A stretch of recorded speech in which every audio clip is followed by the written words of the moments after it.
Hi all, welcome to Lalitha's lovely kitchen. இன்னைக்கு வந்து நம்ம ரொம்ப ரொம்ப ஸ்பெஷல் எபிசோட் பார்க்க போகிறோம். ஸோ இன்னிலேருந்து நவராத்திரிக்கு உண்டானதான ரெசிபீஸ் தான் பார்க்க போகிறோம். Something special, very easy and very fast, where we can finish and then we can go on with our work. So அம்பாளுக்கும் நைவேத்தியம் அட் த சேம் டைம் நம்மளோட ஒர்க்கும் கரெக்டாக ஆயிட்டிருக்கும். ஸோ இன்னைக்கு நம்ம பார்க்க போகிறது என்னன்னா, கேசரி பாத்தை இந்த மாதிரி பைனாப்பிள் போட்டு எப்படி பண்ண போகிறோம் அப்படிங்கிறதான் பார்க்க போகிறோம். ஸோ டக்குன்னு நம்ம வீடியோக்குள்ளே போயிடலாம். அதுக்கு வேணுங்கிற நெய் எடுத்து வச்சுட்டுருக்கேன், ஒரு 3/4 கப்பு. நம்ம கேசரி பாத்துக்கு மட்டும் எவ்வளோ நெய் போடுறோமோ அதை முன்னாடியே சேர்த்துடணும். அது வந்து லேட்டர் சேர்க்கறத விட முதல்ல போடுறது நல்லது. ஸோ இந்த நெய் சுடும்போது இந்த பைனாப்பிளை நம்ம அதுக்கு ஆட் பண்ண போகிறோம். அதுக்கப்புறம் இந்த கப்புக்கு 1 கப்பு ரவை எடுத்துட்டு இருக்கேன்.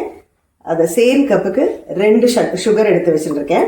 ஸோ இப்போ வந்து நெய் சுட்டோடனே எப்படி பண்ணணுங்கிறத வரிசையாக பார்த்துட்டே வரலாம். ஸோ இப்போ நெய் சுட்டாச்சு. முதல்ல நறுக்கி வச்சுட்டுருக்கிற நான் வந்து சின்ன கப்பு அப்படிங்கிறதுனால ஒரு பாதிலையும் பாதி தான் எடுத்துகிட்டு இருக்கேன்.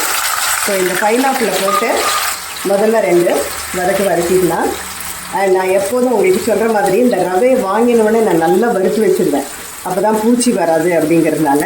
ஸோ இந்த 1 கப்பு ரவையை இது நல்லாவே வறுத்து வச்சுருக்கேன். தெரியறது இல்லையா கலர்? உங்களுக்கு அந்த கலர் மாறுற மாதிரி நல்ல வாசனை வர மாதிரி ஆல்ரெடி வறுத்து வச்சுருக்கேன். அதனால் இப்போ நெய்யில் போட்டு 2 பரட்டினா போகிறோம். It be ready. அதுக்கப்புறம் இப்போ நம்ம சேர்க்க வேண்டிய ரவையை நான் அதோட சேர்த்தாச்சு. இது ஆக்சுவலாக என்னென்னா ரொம்ப குயிக் ஆகிடும், வெரி வெரி ஃபாஸ்ட் ஸ்வீட்டு. அப்புறம் அம்பாளுக்கு ரொம்ப உகந்த ஸ்வீட்டு அப்படின்னு கூட நான் சொல்லுவேன். ஸோ இதை வந்து ஒரு பரட்டினா பார்த்தாலும் இந்த மாதிரி பொரிஞ்சு வந்துடணும். ஆனால் தான் உங்களுக்கு கேசரி பாத் வந்து ரொம்ப டேஸ்டியாக வரும். இந்த ரவை வந்து இந்த நெய்யில் நல்லா பொரியணும். ஆச்சா, இப்போ நான் என்ன பண்ணேன், இந்த ரவைக்கு 1க்கு 2 கிளாஸு தண்ணி.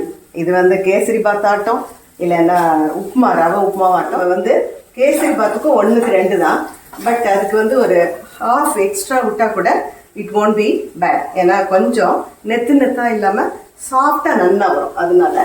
ஸோ இப்போ நான் பக்கத்துலேயே தண்ணியை தலைக்க வச்சுருக்கேன். ஆனால் ஒன்று கண்டிப்பாக அதுக்கு தலைக்கிற தண்ணி விடும்போது தான் அந்த கேசரி பாத்து நல்லா வரும். ஸோ இந்த மாதிரி தண்ணி நல்லா தலைக்கணும். பாருங்க, நல்லா தலைக்கிறது பாருங்க. இந்த மாதிரி சமயத்தில் தான் இதை நம்ம இதோட சேர்க்கணும். இப்போ நான் வந்து தண்ணி நான் 2 வச்சுருக்கேன். ஸோ நல்லா இதில் முங்கணும், ரவை முங்கினா தான் சாஃப்டாக வரும். ஸோ இதை பண்ணிவிட்டு இப்போ நான் இதுக்கு சேர்க்க வேண்டிய துளியோண்டு ஒரு 4 ஸ்ட்ராண்ட் இந்த குங்குமப்பூ வந்து சேர்க்குறேன். 1 நல்ல ஃப்ளேவர் கொடுக்கும், 2வது நல்ல கலரும் கொடுக்கும். அப்புறம் நம்ம கேசரி பாத்துக்கு சேர்க்க வேண்டிய கலர், இது வந்து கலர் உங்களுக்கு ஆட் பண்ணணுன்னா பண்ணலாம், இல்லை கலர் வேண்டாம் அப்படின்னு சொன்னாலும் தெர் இஸ் நோ ப்ராப்ளம். ரொம்ப துளியூண்டு தான் கலர் ஆட் பண்ணியிருக்கேன் பார்த்தல, ஏன்னா இது வந்து ரொம்ப டார்க் கலரு, அப்புறமா ரொம்பவே ரெட்டிஷாக வந்துடும். அதனால very little I have add. இப்போ என்ன போகிறேன், ஒரு தட்டை போட்டு நல்லா மூடி வச்சிடலாம். இது வந்து ஒரு 2 மினிட்ஸ்க்கு நல்லா வெந்துடும். அதுக்கப்புறம் நம்ம என்ன பண்ண போகிறோம் அப்படிங்கிறத பார்க்கலாம். இப்போ முந்திரி பருப்பு இது சைட் பை சைடு வறுத்துட்டுலாம், அந்த 2-3 மினிட்ஸ் அது வேகிறதுக்குள்ளே. ஸோ இதை வறுத்து எடுத்துட்டாக்க இதோட ஆட் பண்ணுறதுக்கு வார்த்தை இருக்கும். இது வந்து இப்போ நல்லா எவ்வளோ தூரம் வந்துட்டு பார்த்தல.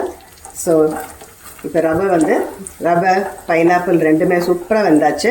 ஸோ இந்த சமயத்தில் நம்ம 1:2 சொன்னேன் இல்லை, இந்த சுகர் அதிலோட ஆட் பண்ணிவிட்டு இது கொஞ்சம் நல்லா கிண்டி விடலாம். இந்த சுகர் போட்ட உடனே கொஞ்சம் தண்ணி விட்டுக்கும், ஒரு மாதிரி உங்களுக்கு கொஞ்சம் செமி சாலிடாக வரும். ஒன்றும் கவலைப்பட வேண்டாம், டக்குன்னு இது ஆகிடும். நவராத்திரி 9 நாளும் என்ன மெயின் அப்படின்னா எல்லாமே ஷேரிங் தான், எல்லாருக்கும் கொடுக்கறது. We have to give how much ever possible. So God will be so pleased. அந்த மாதிரி நம்ம பண்ணும்போது இருக்கிற வாழ்க்கை இல்லாத வாழ்க்கை, specially for the downtrodden people, யாருக்கு இல்லையோ அவளை பார்த்து நம்ம கொடுக்கறது வந்து ரொம்ப ரொம்ப விசேஷம். அதனால இது நல்லா குளிச்சுருக்கு. இந்த சமயத்தில் நான் வந்து ஒரு 5-6 ஏலக்காய், துளியோண்டு ஜாதிக்காய் அதுக்கு ஆட் பண்ணியிருக்கேன். எல்லாம் வந்து ரொம்ப மணமாக இருக்கும். இது ரொம்ப நேரம் கிண்ட வேண்டாம். இது வந்து இந்த மாதிரி பதத்திலே எடுத்துட்டோன்னா சர்வ் பண்ணுறது போது இல் பி வெரி நைஸ் இல்லையா. ஸோ நீங்கள் வந்து இன்னும் கெட்டியாட்டோம்னா அப்புறம் ரொம்ப கெட்டியாயிடும். So this is fine. இந்த பதத்தில் நம்ம ஆஃப் பண்ணிடலாம். நான் வந்து இந்த நவராத்திரி ஸ்பெஷலில் உங்களுக்கு வந்து சுவாமிக்கு நைவேத்தியத்துக்கு ஒரு ஸ்வீட்டு ஆஸ் வெல் அஸ் ஒரு காரம். எல்லாருக்கும் தெரிஞ்ச மாதிரி இப்போ வந்து சுண்டல் பண்ணுற வழக்கம் உண்டு. அந்த காலத்துலேயே there was some reason why they have kept like this அப்படின்னு சொல்லிட்டு. ஸோ இன்றைக்கி நம்ம பார்க்க போகிறது இந்த பயறு, பச்சை பயிறு சுண்டல். உங்களுக்கு தெரியும் இது வந்து lot of protein is in it. So இது வந்து ரொம்ப சிம்பிளாக பட் வெரி டேஸ்டியாக எப்படி பண்ண போகிறோம் அப்படிங்கிறதான் பார்க்க போகிறோம். நான் வந்து இதை குக்கரில் ஆல்ரெடி கொஞ்சம் உப்பு போட்டு வெந்து வச்சுட்டேன். ஸோ இதை நம்ம எப்படி பண்ணுறதுங்கிறத பார்க்கலாம். ஸோ நான் வான்லியில் தேங்காய் எண்ணெய் விட்டுருக்கேன். இந்த நான் 9 நாளைக்கும் உள்ள அந்த சுண்டலை வந்து உங்களுக்கு ஒரு விதமாக காமிக்க போகிறேன். இன்றைக்கி வந்து தேங்காய் எண்ணெயில் கொஞ்சம் கடுகு சேர்க்குறோம். கடுகு வெடிக்கிற சமயத்தில் அதுக்கு கொஞ்சோண்டு பெருங்காயம் ஆட் பண்ணிடலாம்.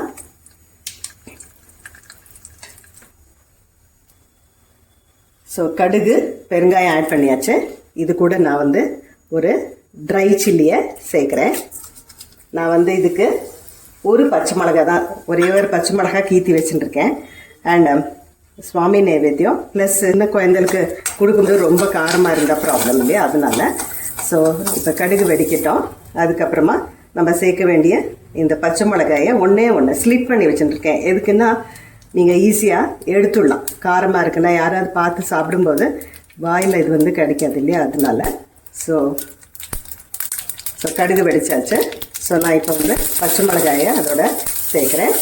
அதுக்கப்புறமா கொஞ்சமாக கருவேப்பிலையை வாஷ் பண்ணி நறுக்கி வச்சுருக்கேன், அதையும் சேர்க்கலாம்.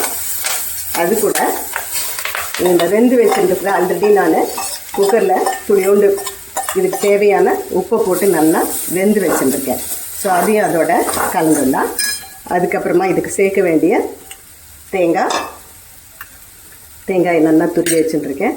நான் சொன்ன மாதிரி உங்களுக்கு டிஃப்ரெண்ட் டைப் வெரைட்டி ஆஃப் சுண்டல் எப்படி டிஃப்ரெண்ட் டைப்ஸில் பண்ணலாம் அப்படிங்கிறத காமிச்சு கொடுக்குறேன். So today it is a very simple method. இந்த மாதிரி பச்சை தேங்காய் பூ அதில் ஆட் பண்ணணும். அதுக்கப்புறமா இது கூட கொஞ்சம் கொத்தமல்லியும் ஆட் பண்ணலாம். இது வந்து சுண்டல் பண்ணுறதே கமகமான்னு ரொம்ப ஜோராக மணக்கிறது.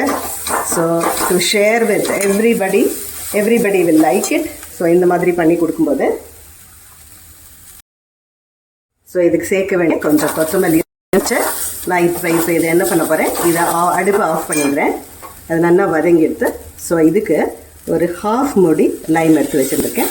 இந்த மாதிரி தினமும் தினசாக கோலம், அப்புறமா வெரைட்டியாக ஸ்வீட்டு, அதுக்கப்புறம் different way of making of sundal இல்லைன்னா காரம். ஸோ அம்பாளுக்கு வந்து ஸ்வீட்டும் காரமும் நைவேத்தியம் பண்ணி எல்லா கூடயும் ஷேர் பண்ணி இந்த நவராத்திரியை ரொம்ப சூப்பராக நம்ம கொண்டாட போகிறோம்.